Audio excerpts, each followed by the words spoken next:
And so we're here today to talk about what working Americans like you are facing. We've seen the stats, but stats don't get hungry. Stats don't need a roof over their head. Stats don't have children, and we do.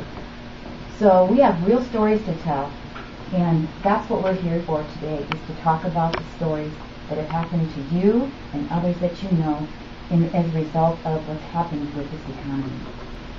I've never, with the exception of one other time, when I've gotten an interview, I've never not gotten the job.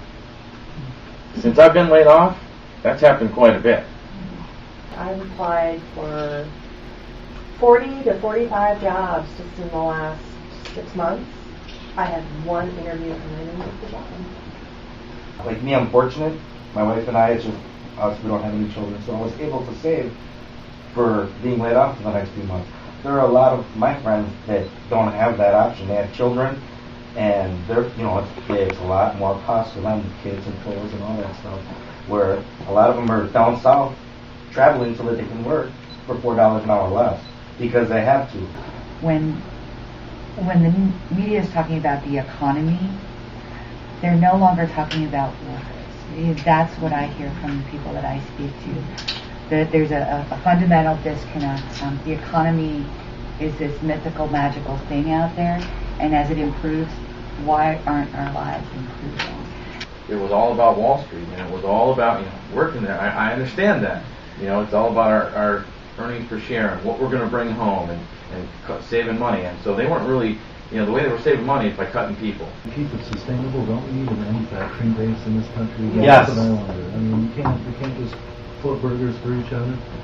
A lot of people don't even understand that you're not supporting our economy by your purchases, by a lot of your purchases.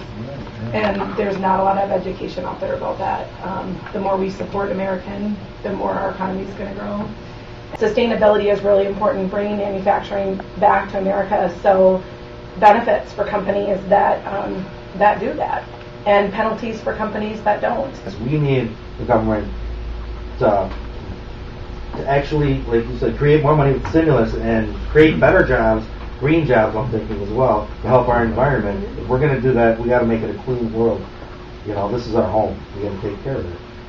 People want to see a change. They want to see a sustainable, smart growth in our country. They don't want any more service jobs. They don't want any more low-wage jobs.